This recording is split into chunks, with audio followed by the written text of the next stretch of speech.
All right, so let's talk theses for a minute, shall we?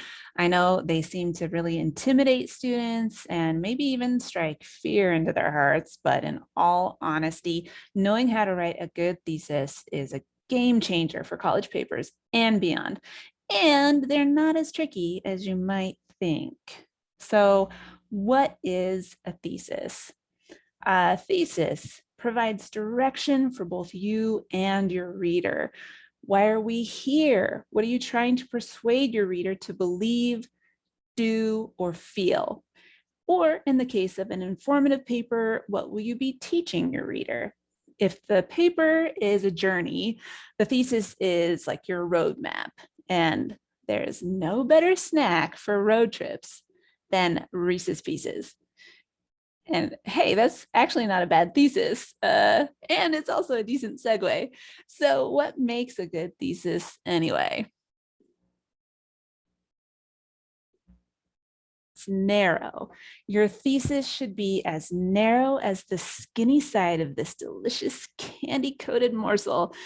The goal is to have a targeted focus. So, be specific about what your purpose for writing is.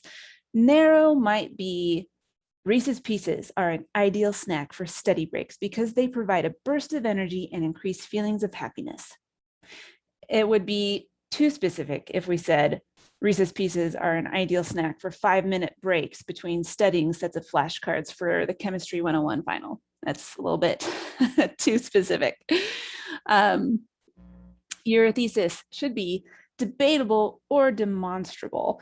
It's something that you can argue.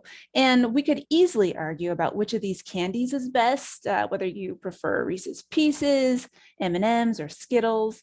Any claim you make about that would need a defense because there's no right or wrong answer.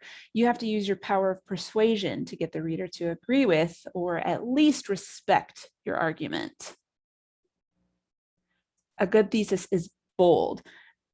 Listen, nobody wants to write or read a boring paper. So, is the prompt you were given boring? Then it's up to you to make it interesting. Let's say you were asked to write about your philosophy of cake baking. Wah, wah, right? You could bore yourself and your professor, by the way, by launching into a discussion on the merits of a correctly calibrated oven or using appropriately heavy bakeware for best results. Or you could be bold. I, for one, would much rather hear an argument for why, say, baking chocolate cake should be reserved for fall and winter holidays, and baking vanilla cake is ideal for spring and summer. That's narrowly focused, debatable, and bold. But let's look at this from the other side of the coin now. A good thesis is not broad. So something like, the best snacks are salty, crunchy, sweet, creamy, and can be eaten with your hands. So, whoa, broad claim, right? Too broad. You might be able to write a book about that statement, but you'd have a hard time fitting it into a single essay. There are simply too many elements to juggle. Broad theses aren't particularly interesting either. Say dogs, cats, and other pets are a great source of enjoyment for young and old alike. Meh, I mean, who cares, right? Thesis is not obvious. So we could start, our hearty debate about what type of candy is better, Reese's Pieces, M&Ms, or Skittles. But there isn't much debate amongst the items in these pictures. Nobody's going to argue, or at least I hope nobody would argue, that chocolate covered grubs or rabbit droppings are more appealing than candy. And before you think this is an example of bold, be careful. You don't want to alienate your audience and ruin your credibility with outlandish claims. But you also don't want your audience to respond to your thesis with, yeah, we already know that. And finally, you don't want your thesis to be weak. Something like, in my paper, I will discuss why I think peanut butter candy tastes better than sour candy. So first of all, I don't recommend you ever start your paper with, in my paper, I will discuss. It would be kind of like having your dentist of 10 years come in and announce, Hello, my name is Dr. Benson, and I will be the dentist who fills your cavity today. Yeah, I understood that when I booked the appointment with you. But beyond the lackluster opening, this thesis isn't narrow. Are we talking any type of peanut butter candy versus any type of sour candy? It's not really debatable. I mean, who can argue with your opinion on your preference and taste?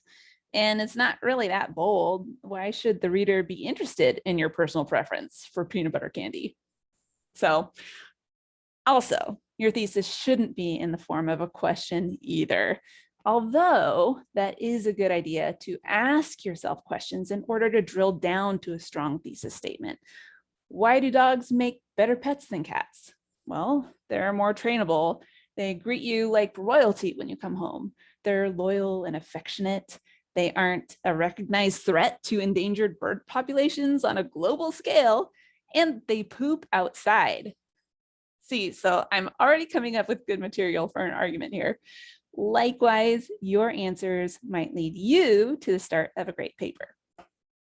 More questions on theses or theses to be correct? Let me know. Happy to help.